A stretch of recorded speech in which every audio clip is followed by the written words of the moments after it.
Alright boys, we got regular season basketball to react to. Also, there is a sponsor in this video. I did love this opening night because my NBA champion Boston Celtics pretty much wrapped it up by halftime, and Jason Tatum's jump shot looks great. If you're a neutral fan or if you're a Knicks fan and you were hoping for a different result, yeah, I get it. And then we'll talk Lakers-Wolves as well. So let's go to Celtics-Knicks now. And I was ready to have a conversation about like how the Celtics were choosing to guard the Knicks, which was, Drew is on Cat pretty early on, Horford helping off of Josh Hart. How does that all balance out? You know, one play, Cat's posted up on Drew.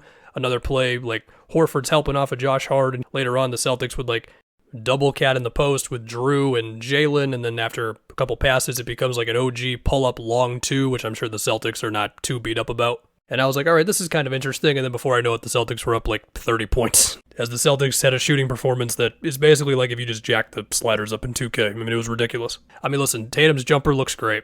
Whether it's pull-ups off of screens, where, I mean, hell, first play of the game, it was Cat just dropping back on a screen, Tatum has daylight, or later on just making effort threes, basically, whether it was, I remember the ones over McHale, like top of the key, or hell, the one in the corner, just like, my goodness. So for all the Jason Tatum offseason jump shot talk, I mean, the release in this one looked quicker, looked like one fluid motion. The arc also looked a little higher. I might be crazy on that one. And then, hell, even when the Knicks were more aggressive on the Tatum screen actions, it would have lead to like somebody just getting an open shot, like Peyton Pritchard getting a wide open corner three when Cat was higher up on the Tatum screen. But whether it was Cat like not getting there fast enough, which led to Deuce like sticking around longer than he was really meant to, or a miscommunication, whatever, Pritchard's wide open for three. Or way later on, like Derek White's cutting into the middle of the floor when there's a double team on Tatum, and then it's a bunch of swings, and eventually it's a Jaylen Brown three. Like it was the Celtics doing all their best things on offense. And if there was one play I can think of that just kind of summed up just trying to picture what it looks like with Cat guarding all of this space for the Celtics, it was a play where it resulted in a Derek White corner three, where it was like Tatum and Horford running in action, and it's like Cat has to be high up on the Tatum action, and then he ended up being the guy having to close out to Derek White in the corner. It's like, that's just a lot of movement for Cat. And then as for the other end with the Celtics, yep, defense continues to be awesome, whether it's Jaylen Brown pressuring Jalen Brunson, having Drew on Cat, which makes any sort of Cat action switchable, or just like random little double teams like Tatum and Cornette doubling Cat, and then he's trying to throw a pass to someone in the middle of the floor, but then Drew jumped the passing lane and he's going the other way. Yeah, the Celtics are great. As far as the Knicks on offense, number one, I don't think that we saw a whole lot of optimism with Mikal Bridges' jump shot today. I mean, yeah, he was 7 for 13. He made a mid-range. He eventually made 2 threes, but those misses look rough, man. So that's something to monitor. All of Twitter's freaking out about it. I freaked out about it on my second channel like 3 days ago now. No idea if I'm trying to bring that channel back or if it was just a stupid idea I had at 2 in the morning. Although granted, that is pretty much the nature of that channel. Besides that, I did think the Knicks had some missed opportunities where when Josh Hart was being guarded by Horford, it seemed like there was a run there where Deuce went crazy in this game, just contested jumpers, the whole thing. A few really nutty ones over Drew, but also like Brunson, I felt like when he was able to get downhill just versus Horford in a 1v1 with Horford dropping on a screen, I thought there was some success there. It just felt like there could have been a little more of that, Josh Hart screening for Brunson, or just getting more simple plays of just talented player going downhill versus Al Horford. And that's not to say that Horford's not good on defense. It's just with the Celtics team, where else are you going to go? It's Drew, it's Derek White, it's Jalen, it's Tatum, it's, good defenders everywhere. It's switching and all of it. Besides that, Cat had 12 points on 9 shot attempts. That's not good enough.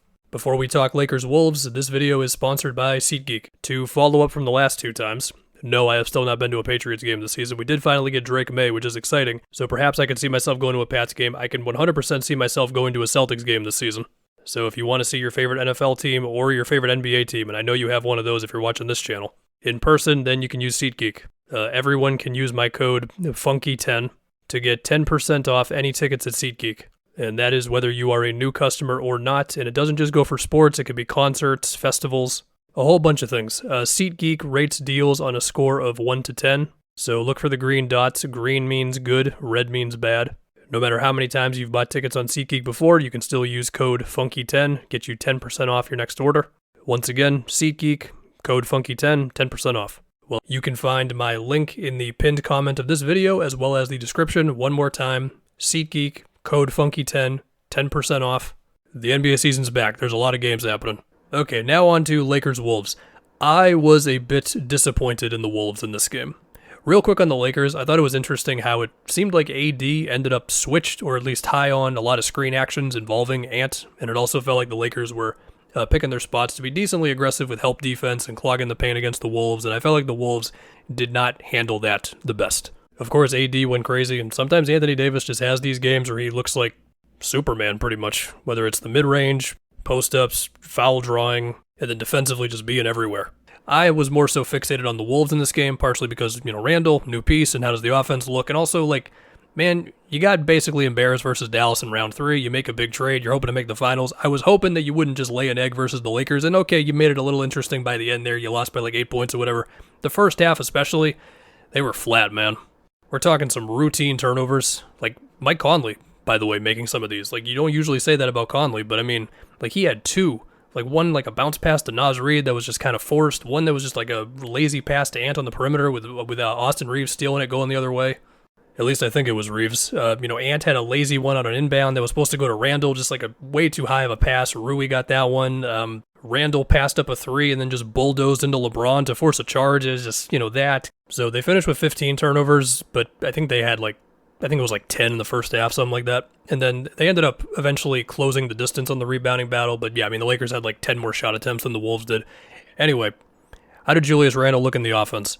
Honestly, not that great. Okay, he finished with 16 on good efficiency, but watching the whole game, especially down the stretch, it was well, first off, 16 is not enough for the guy you're hoping to be your second leading scorer on this team.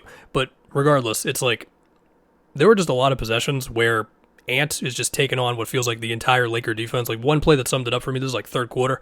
AD switches onto Ant. Ant takes him in an ISO. And the Lakers, they had 4 dudes in the paint. This is I think Ingles was in the game at one point. I think Jaden was out there as well. The Lakers were just not too concerned about the shooters in this one play. And then down the stretch, again, it's AD just ending up on Ant on some of these plays. And Ant's making shots. It's Anthony Edwards here, of course. But it's just, it felt like Randall really wasn't part of the offense. There was one play I remember late where Randall's body language is kind of you want me to set you a screen? Okay, cool. And then he just sets Ant this kind of haphazard screen. And then I don't remember what happened on the play after that. Sure, Randall had a putback 3-point play because he just had to get himself involved in the offense somehow late. But yeah, with Conley just having a bad game and him, I believe, just not playing down the stretch. He played 20 minutes total. Maybe I just didn't remember, but it felt like he just wasn't out there heavy late in the game. It just felt like the Wolves' offense didn't have a lot of direction, so it was Ant, just please try to figure this out. And for this game, Ant, he had 25 shot attempts, and DiVincenzo had 11, Randall had 10, and that distribution is probably not ideal. Last year it was Ant averaged basically 20 shots a game, Cat averaged 15. That one feels a little more like what you would want. And yeah, the Lakers did try a little bit of double teaming on Ant in the fourth quarter, which resulted in Jaden got a mid-range in the middle.